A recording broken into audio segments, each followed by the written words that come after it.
them directly breastfeeding their baby is huge for bonding, and just allows them to feel a little bit more typical, more normal. It normalizes their stay in the hospital, I think. I want to add to that too, when you were saying that it can be really stressful.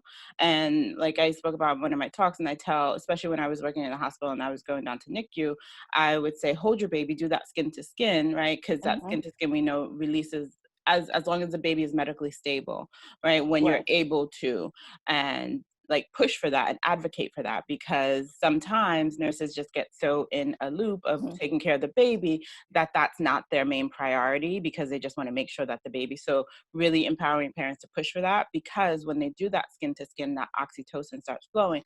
Oxytocin is what makes the milk start flowing. So again, it's like that whole connection, right? Right. What have you seen in terms, Fenda, when you've had patients with their babies go to NICU as a labor and Well, delivery nurse or a lactation consultant on the floor?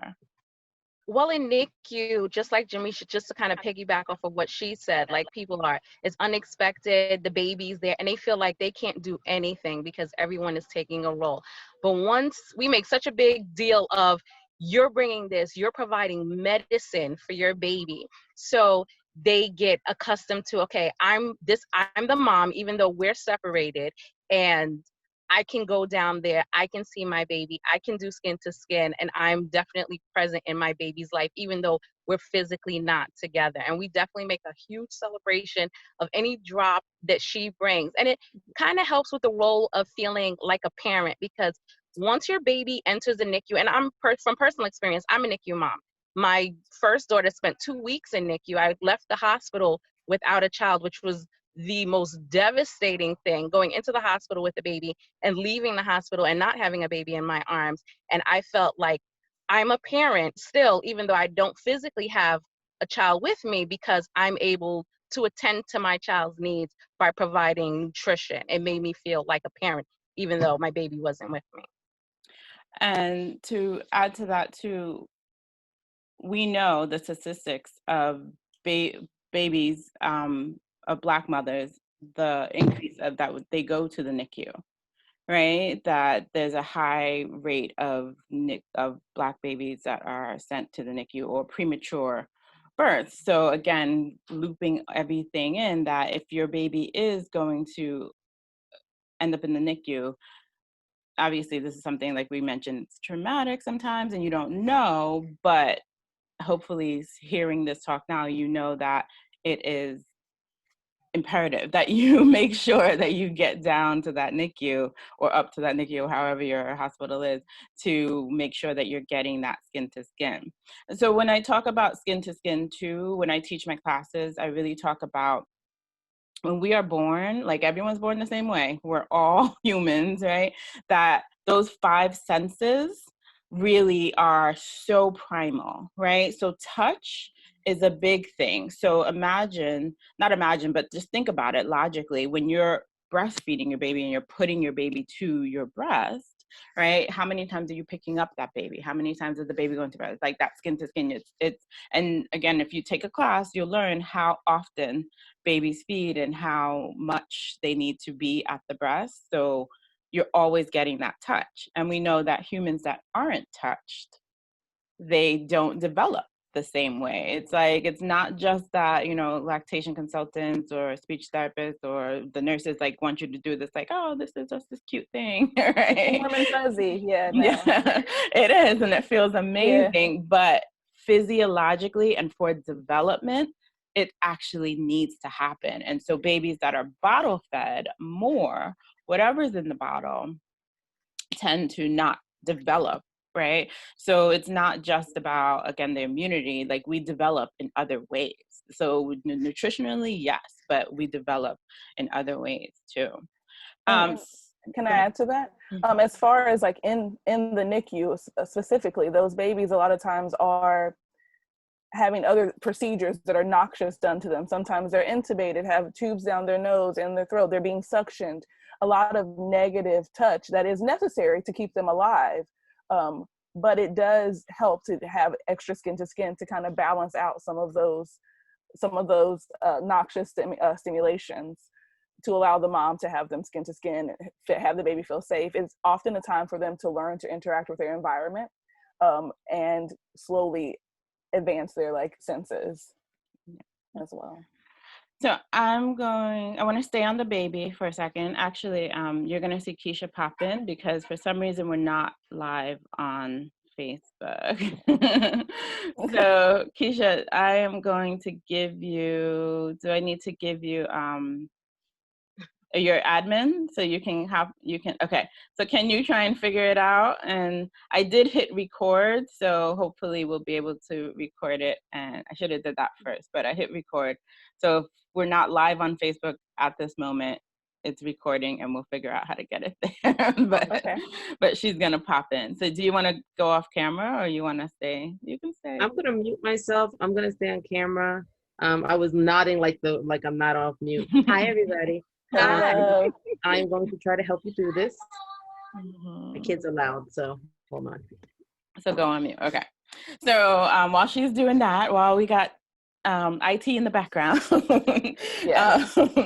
I want to stay on the baby for a minute, especially the baby in NICU. Again, we have a large population of our babies that go to NICU.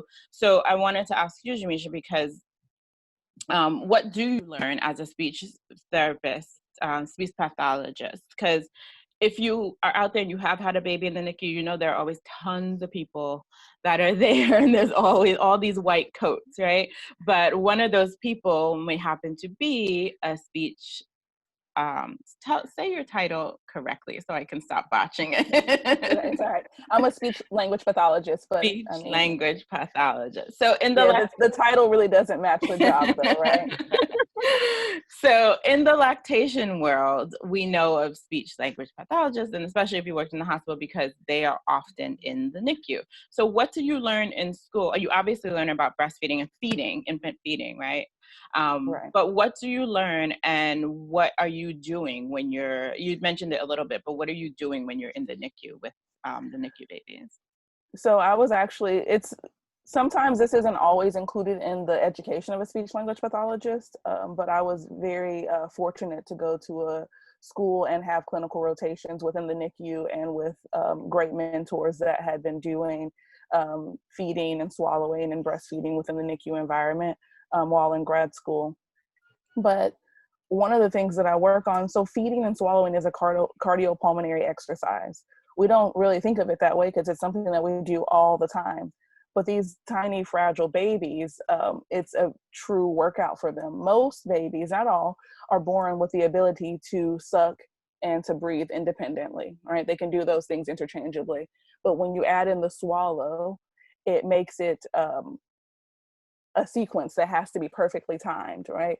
Because breathing and swallowing kind of follow the same track in the throat, with the esophagus and the trachea being very close to each other. So the wrong second, the wrong breath, and things can go wrong and the milk can go the wrong way. So that's one of the things that I focus on mainly with premature and sick infants, because that's not a skill that they have developed yet or are fully developed.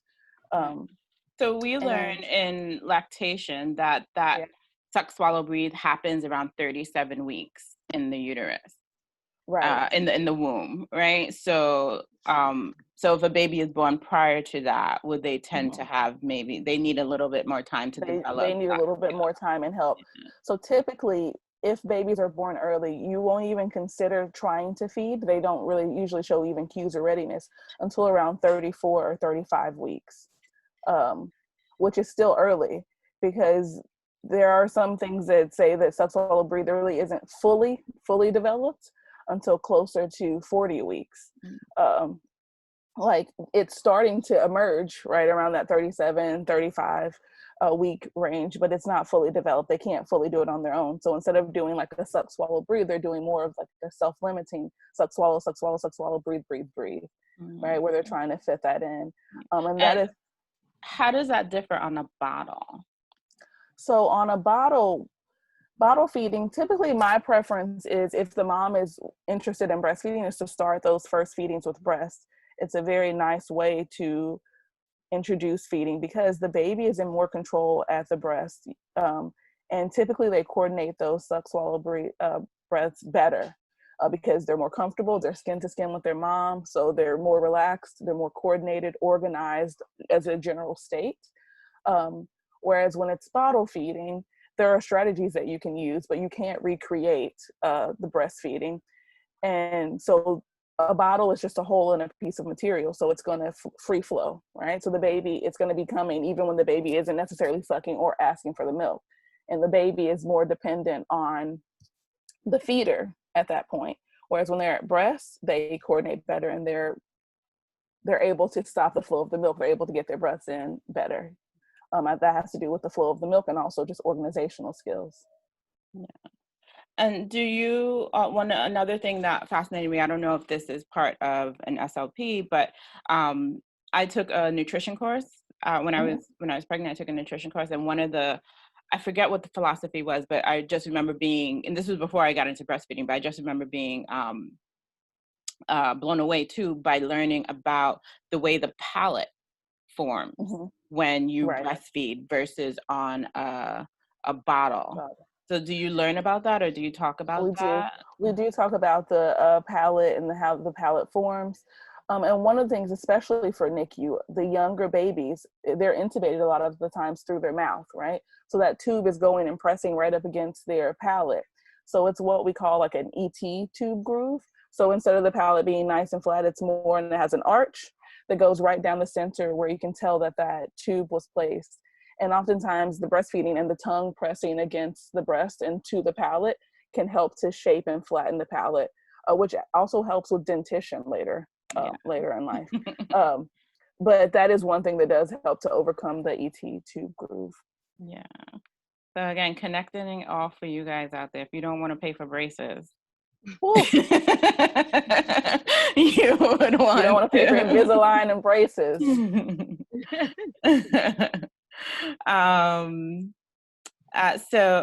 So let's shift a little away from baby, still in the hospital, but now Fenda, when you were in labor and delivery, like what was, again, we want that baby to get that first blast of colostrum, but the benefits now to mom, to the birthing person of them feeding, kind of like what are the immediate benefits for them that you found? I don't know. I'm coming from a point of like everything is fascinating to me, so I'm hoping you feel this too. But what have you found fascinating? It is definitely fascinating. So once a baby is born, we want to initiate that skin to skin automatically. Baby goes skin to skin. But we are definitely trying to get that first initial latch to happen to help to contract the uterus. Once a baby is delivered, automatically after the placenta comes out, the doctor will hang a medicine called oxytocin. It's an artificial version of what your body is able to make. And that helps to contract the uterus to prevent postpartum hemorrhage. If a mom is able to put the baby onto breast, her body starts to release that oxytocin hormone that helps to contract the uterus, which will ultimately prevent her from developing a postpartum hemorrhage. So a lot of my younger moms who are always asking about how can I get that snapback I heard about with breastfeeding, I'm like, feed that baby, put the baby on the breast. You put that baby on the breast, your uterus will contract, and that will help bring it back to its pre-pregnancy size, because it started off before pregnancy or early in pregnancy as the size of about a lemon, and now it's the size of a large melon. So the more breastfeeding you do, that helps to contract that uterus and bring it back to its pre-pregnancy size. So that's usually my tip for my younger moms who wanted to get that snapback. Yeah, I tell people like the snapback, because not everyone loses weight, right? Not everyone loses weight with breastfeeding, right? But what they're usually referring to, what people is that, like we mentioned, like your uterus grows, so it needs to contract and go, so that little pooch that you have, right, that we need it to contract, and what helps it contract and helps it contract quicker is if you're feeding, because oxytocin, the same thing that contracts the uterus, is the same thing that pushes out milk.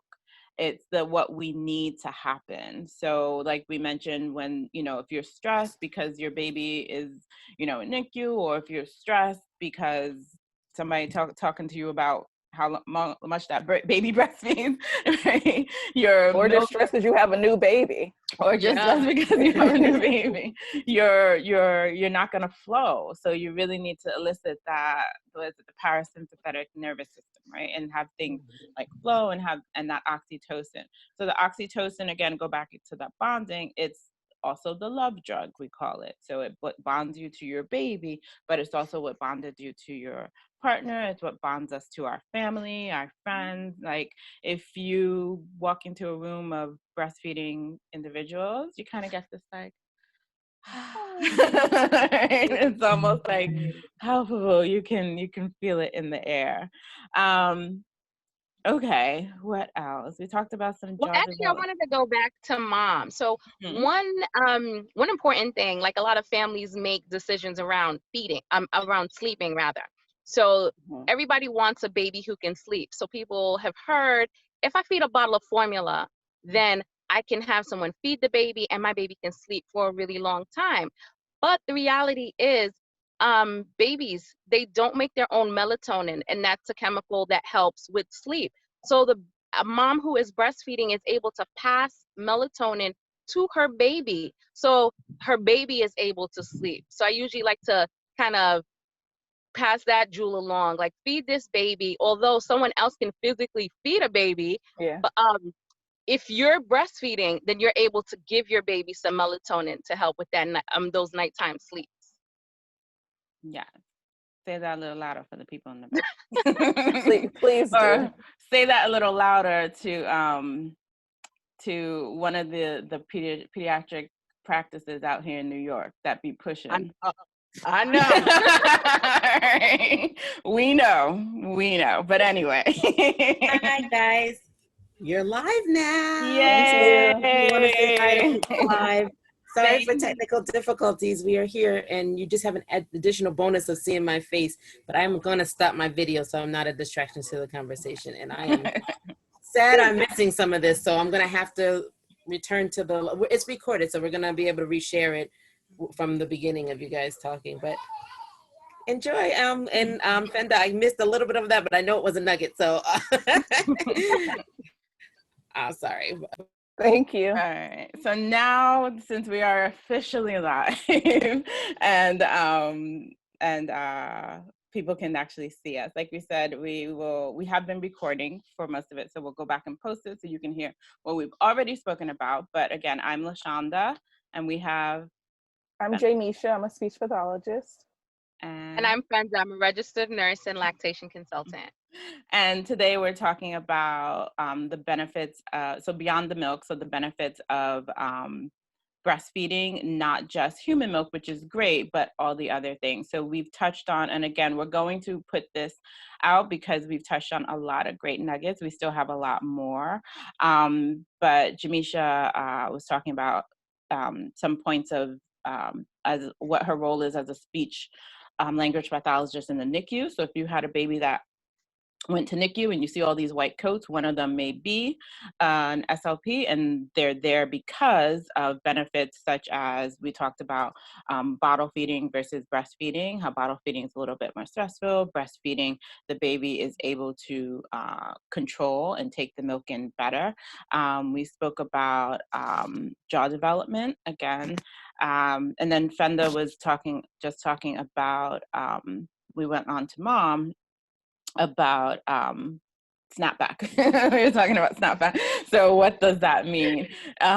So when you're feeding and that oxytocin like contracts your uterus, so prevents hemorrhaging. And again, another thing that is pretty prevalent in Black communities with Black moms, right? Would you say that on the hospital floor? Well, you work in a hospital that happens to be predominantly, or would you say that the predominant patients are women of color, Black and women of color? We have a good amount of women of color. So a lot of the moms that I see are women of color. Yes. Yeah. But yeah, so we spoke about that, and like we said, it's recorded, so you'll be able to listen to that part. But also wanted to move on to, again, talking about the lactating person, moms, right, and the benefits for them. And I think one of the things that also is put out there is that it reduces the risk of ovarian, breast cancer, and it reduces the risk of cancers. And I don't think that it's kind of brushed over, like when people are talking about it, but the importance of that too. So just the act. So if you aren't able to actually put the baby at the breast, but you're pumping, right? Especially if your baby's in NICU and there's a separation, like don't discount that, oh, I can't breastfeed, right? Because my baby's not here. You still want to be stimulating your breast, removing milk from the breast, because that act of doing that can help prevent you and protect you.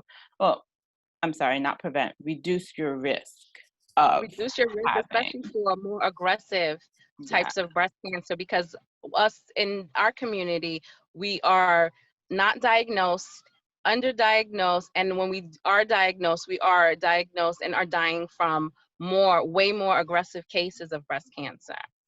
Yeah, and ovarian and such. So Yeah. it's not just, again, this breastfeeding is amazing and it's this warm and fuzzy feeling, but we are talking about not only like building that immunity for the infant and the child that is benefiting from it, but it also benefits your body too. I'm sure all of us in the medical field or are in this field, when you get in this field and working in the maternal health, have you heard about Healthy People 2020? Yes. Right? And Healthy People 2030. So for those of you out there that don't know, like there are governmental campaigns and initiatives that are happening. And so Healthy People 2020, and now it's Healthy People 2030, right? Because it's every 10 years. Right? Every 10 years, we revisit it, we make new goals. We make new goals, right? But one thing that is in there is breastfeeding. It's like, why would they put it in there if it wasn't so prevalent, right? And needed. So one of the benefits, I'm bringing that up to, again, benefits beyond the milk, is that we know that feeding your baby from your body, again, creates healthier adults, which creates a healthier society, right? So it has, like, when your hospitals, what are they promoting this, or what have you been hearing? Yes, we're always definitely promoting this aspect of it. It's yes, we would love everyone to breastfeed, but it's so much bigger than that. When we breastfeed, especially communities of color, we create healthier communities. We're predisposed to a lot of different diseases that we can actually decrease and prevent. For example, like a mom who comes in as a type 2 diabetic, not a type 2, as a gestational diabetic, her chances of developing type 2 diabetes are increased just because she had gestational diabetes. So we try to encourage her, continue this milk, continue feeding your baby, because as you breastfeed, that decreases your risk of becoming a type 2 diabetic later on in life. So we definitely push initiatives like that. We plant the seeds so people know it's so much more than I'm just feeding my baby. Ultimately, we're going to create healthier communities feeding human milk. Yeah. And I touched on it a little bit jokingly, Jamesa, with that if you don't want to pay for braces later on, that you should breastfeed your baby because it helps with palate development. But for speech, what are the long-term benefits for a child that was breastfed at the breast versus bottle fed? What are the long-term benefits that can save people money later on? There are still like lots of research going on specifically about like speech development with breastfeeding versus bottle feeding. But for sure with breastfeeding, there's just more of a connection. There's more eye contact. I believe that happens during that, right? So those are all the building blocks for speech and language development. You're having your baby close to you, you're talking to them, all of those things, not even necessarily having to be like on the breast, but those things are happening more frequently because those babies are getting picked up and fed more, probably more frequently. So that type of contact just in the long run helps overall with speech and language development as well. So have you ever worked with older children? I have. That is not my ministry. I prefer neonates and infants, but I have worked with older children. Yeah. Or what in like the field of speech language pathology what would they be doing for older children that may have resulted from those children not being breastfed? So there are some within the field of like speech and swallowing. There are some things such as like overly picky eaters or significant oral aversions that we see that we work on with older children. That can come from a variety of things, but I would say that most of those children are usually have something else going on, right? They were in the NICU or things like that that has resulted in or force fed. And force feeding typically does not happen at the breast because it's difficult, right? That's more baby driven. You can definitely force a baby to take more volume when they're feeding from a bottle. But yeah. Can we go down that road for a little bit? Speaking of force feeding a baby or forcing. So when we talk about the feeding your baby at the breast and listening to baby's cues and such. So yes, a baby. So the question I'm sure you get, Fenda and I have gotten is, can you overfeed a baby at the breast? Do babies overfeed? And I always say that you can't overfeed a baby, and like Jamesa has expressed, is because they pace themselves and they listen to their body, right? But when you're just giving the bottle, it's like we visually see that, oh, we got certain amount of in this bottle, you gonna get it into you, right? Any burpee will wake you up a little bit and give you the rest, right? And Yeah. so, and so what that then drives, and let's say that there's formula in the bottle, so let's follow it always. So then that then drives a human that is being force fed, that is demanding more food. So whereas you may have been provided formula through these services like WIC and such that'll give it to you for free, but now you're having to buy more because you're overfed your baby and that human is now demanding more. Right? So now that's money out of your pocket because you're demanding more. So what happens is then you go to your pediatrician, you go to your doctor, and they're telling you, oh, okay, well, you can start giving the baby food, right? Putting a little cereal in the baby's body that we know has no nutritional value, right? So now you have interrupted the natural progression. And so now we have gastro issues. So now we have gastro issues, and now you're going to the doctor, and now your baby's on Zyrtec or something because of these gastric issues. That's a prescription, right? That you have to pay for, right? And that's money in somebody else's pocket, out of yours in somebody else's pocket, right? But we know that just in general, the more you start entering antibiotics or drugs into a human system, the more tolerance they build up to it. And so now that human is going to not respond to certain things. So now you're on to different drugs and things to help this other problem. And then you mentioned food aversions too. I think that people, like, food is love in a lot of societies, in our society, and everybody wants to feed a baby and stuff. But if you're forcing it, like, eating is a learned behavior, right? So the act of knowing how to suckle at the breast is instinctual, but how to eat and learn to feed at the breast is a learned behavior. Like Jamesa was saying, we were talking about the different weeks in the womb, right? And when they learn that. And so the same thing when you're offering solids. So if you're have it in your brain that somebody told you that you should be giving your kid this because it's going to make them sleep long, and you're forcing this child to take this on because they're supposed to, and you're thinking that they're supposed to, then you end up at speech pathology. You end up at the allergist because their system wasn't ready. Breastfeeding, again, to me, when I was learning, it's amazing because it is like it's an extension of the pregnancy and like learning your new human. So it's telling us what's going on with your body, right? So the hemorrhaging and stuff, we have to get that oxytocin flowing, but it's also telling us how that human who's taking on the breast milk and doing the breastfeeding is adjusting to life outside the womb, still adjusting, right? So if you have a 9-month-old that's not really taking solids, they're telling you they're just not ready, right? So instead of forcing them and doing this and having the tongue thrust and all this stuff, it's going to tell us. So I think, And again, if you're coming into these problems, you go to your pediatrician is just referring you out to a specialist. So when Healthy People 2020 or 2030 is talking about how it's better for a healthy society, and I think the last statistic I read was that if we breastfed as a society exclusively for 6 months, that we would save $3 billion in healthcare. On the other end, $3 billion if everyone who just had a child fed that child human milk to start out with, right? It's just, I'm like, I don't understand. Well, we know why, but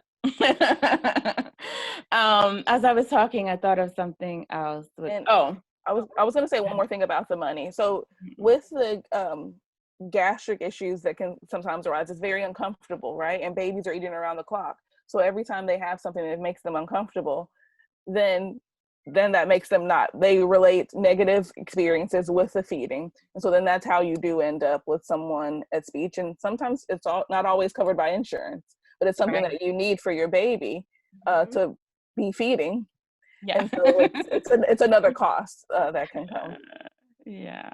I wanted to dial back to you, Fenda. I've never had this I've been a lactation consultant for 6 years, and I've never had it, and I've heard of it, but have you on the floor ever encountered someone that had, like, milk wasn't coming in, the colostrum wasn't flowing because they had a retained placenta?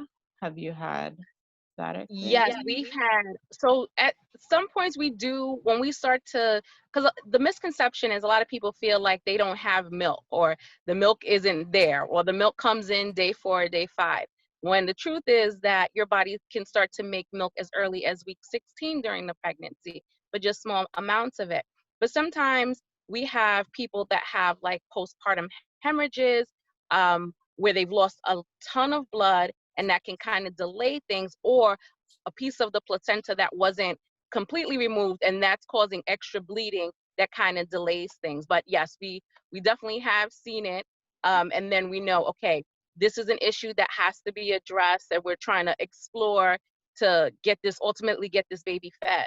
But yeah, it's an underlying issue with mom, and not that her body isn't making the milk. Yeah, so that just, like, I wanted to touch on that to have people know too, that it's the milk and the milk coming in. I hate that term, but like if I'm going in and I'm hand expressing, and there's if I go in and we're hand expressing, or we have you pumping, or the baby's on and the baby's not having the diapers, and we're not seeing milk, it's going to start our brains going as to what may be happening, as opposed to let's just stuff a bottle in this baby's mouth and give them some milk and the baby's fed, and that's okay. So when we, as lactation, and because Jamesa is so great, like because you do have people in the NICU who are like baby, but I know, like I said, my favorite people, right? She's concerned of mom too. So when we are working, we work as a dyad. It's not just baby, it's not just mom. We're working to see the connection, because the breastfeeding is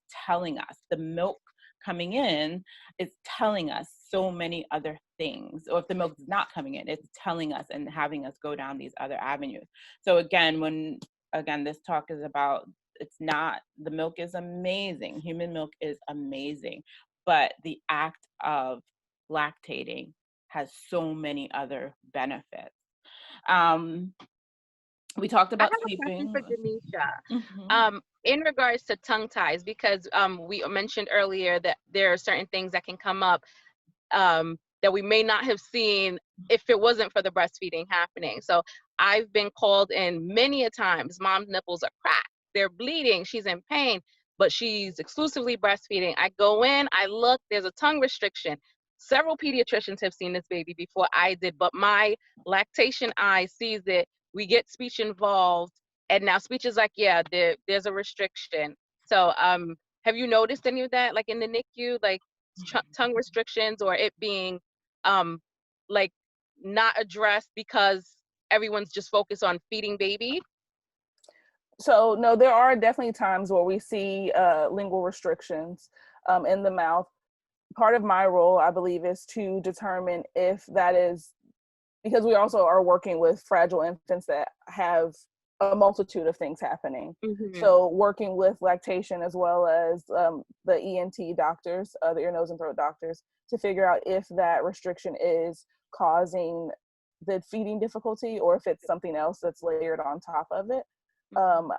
Personally, I don't recommend clipping like every single one that we see. I'm just being completely honest and transparent here. I don't recommend clipping every single restriction that we see.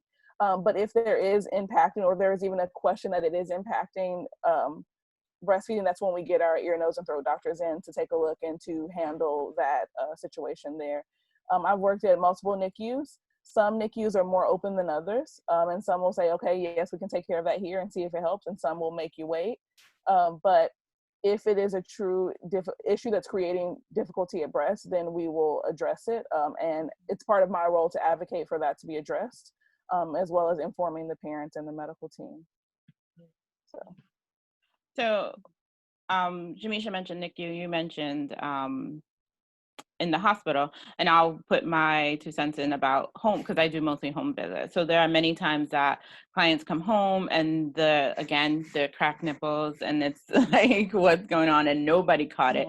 Or they'll be told that, oh, it's a mild one, or it's a little one, or it's like, and I'm like, it's like saying I'm mildly pregnant. It's like, you are or you're not, you know? Mildly pregnant.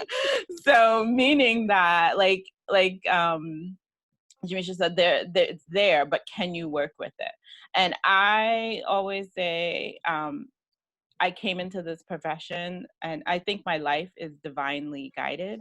And I think I came to this profession divinely guided too, because I have a tongue tie, and my daughter has a tongue tie as well. And I never got mine clipped. I was breastfed. My daughter, I never clipped hers.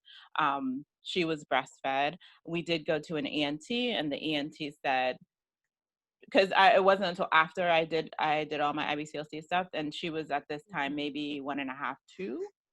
And the ENT said, well, let's see how her speech goes, because we had stopped breastfeeding at that point, and let's see if I'd have. So for me, in my brain now, knowing what speech language pathologist was and how they what role they played, that I waited until to see if she was going to have a lisp or be able to have any speech difficulties.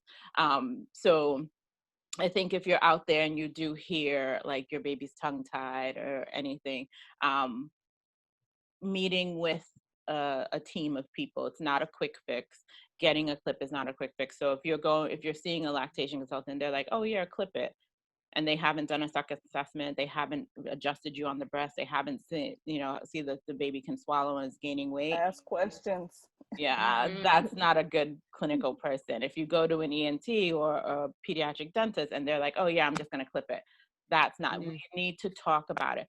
But on that path too of it not, beyond the milk. So a lot of people will be like, oh, I don't want to clip it, I don't want to do anything to my baby, or I'll just stop breastfeeding, I'll pump and bottle feed.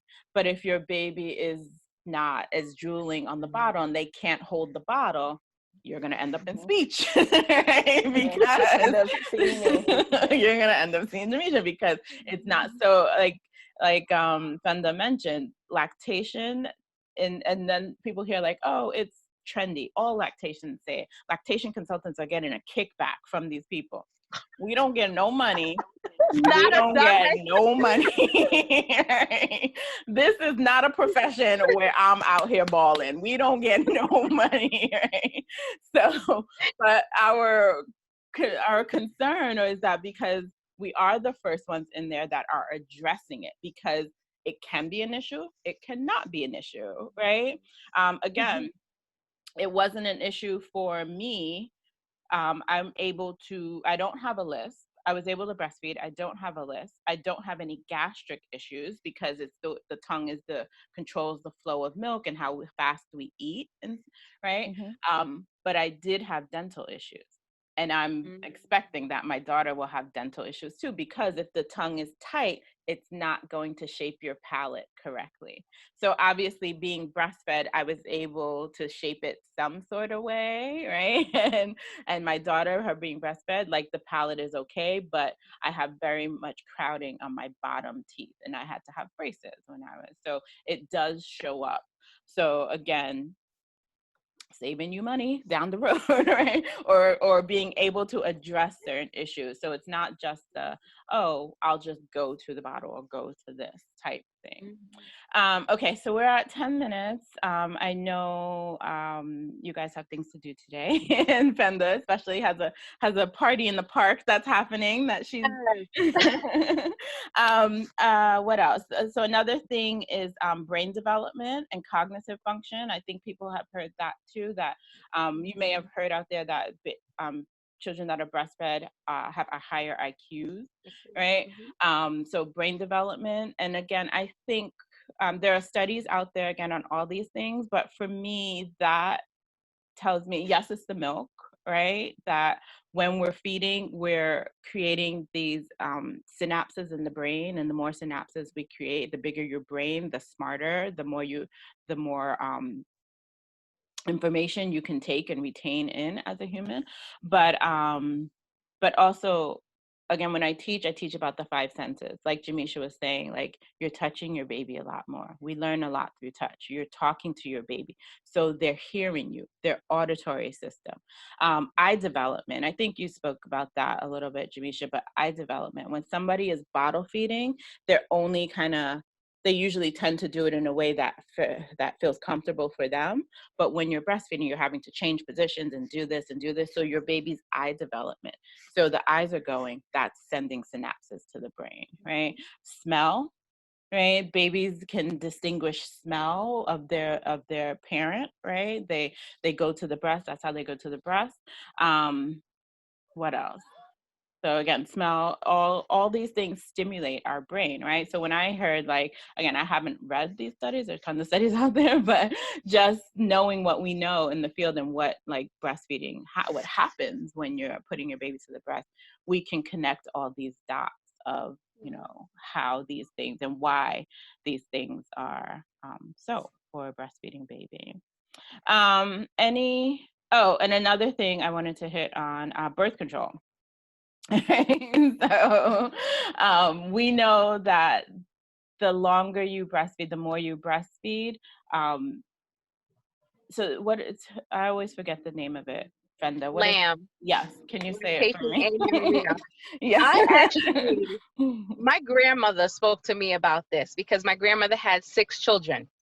And she said she breastfed each child for 2 years as a means to birth space. So she would stop breastfeeding in order to get pregnant. So that's how Lamb works. But a lot of people kind of breastfeed a little bit, and then it's like, oh, it didn't work out for me. Yeah. But like if you're exclusively breastfeeding, not including overnight, then that kind of stops that ovulation process from resuming quicker and prevents you from getting pregnant. Yeah. So in a lot of other countries, this is what they use for birth control. Again, because they can't afford, they don't go out there and they can go buy a Plan B over the counter. They can't go to the doctor and have medical insurance and take a pill. So they don't. So this is what they actually do for their birth control in a lot of other countries. We talk about it in America, but we don't fully promote it, I feel, because we know that there are people, you have to be exclusive and strict with it. It's not like, oh, I'm just going to go a little bit more because I'm a little sleepy, or I'm going to start like pumping and doing bottle feeding here and there, because then that doesn't work. So if you're going to do it, it has to be strictly. Not to say that you can't get pregnant while you're breastfeeding, but if you're doing it as a means and you're focused on it, that it is a birth, again, another benefit. You don't have to be putting anything in your body, right? A hormone or even a copper or whatever. You're not inserting anything into your body. Not a lot of, but in some religions, like 2 years is what they recommend. Like, I've never read the Quran fully, but I've always heard that in Islam, it's in the Quran that you're supposed to breastfeed for 2 years, because that, and the spacing, and the same, I mentioned I was in a nutrition class, and I learned about the palate and the same thing that, I forget what that philosophy was, but the same thing they said too, because the more you have, if you have babies closer together, you don't give your body a chance to heal. The babies that they were seeing being born were having narrower heads and narrower palates, and the babies that were spaced 2 years apart were having this wide palate and better dental. Like the nutrition had focused on the dental stuff. So again, fascinating in all areas of human development, of every system, right? Like, and Jamesa also mentioned about swallowing being, you said it more eloquently, so correct me if I'm botching it, but it's being a cardiopulmonary thing, right? Which we wouldn't exercise. Yeah, which we wouldn't think about, right? But sometimes, I don't know if you, Fenda, have ever, but when there's a baby feeding at the breast and they're like really like expending energy, it's like, we may recommend, like, you may want to, you know, talk to your pediatrician, get like a heart, you know, like, or what's happening.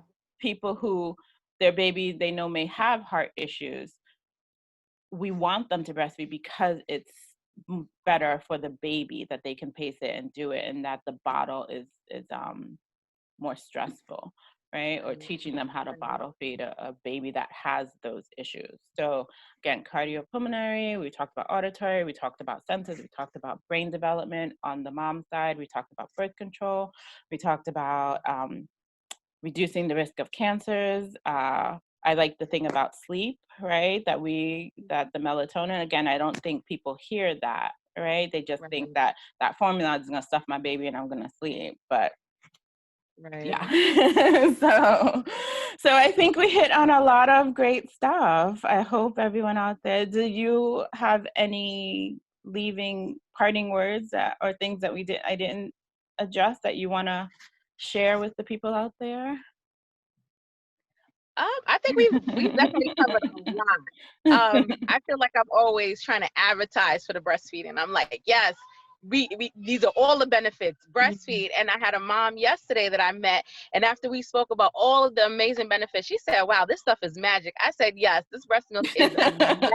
I wish I could. So I'm on my laptop right now, and there is an artist out there. Her name is Loren, and I don't remember her last name right now, but she's the one who created our shirts.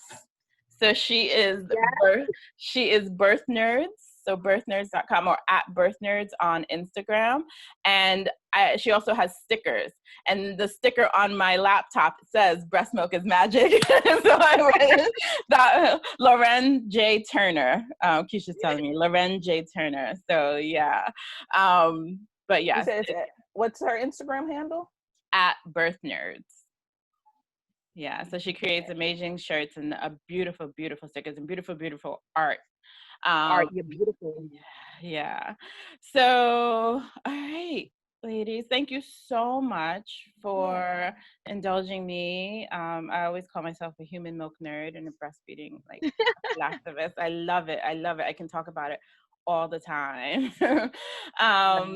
So yeah, so thank you, Jamesa.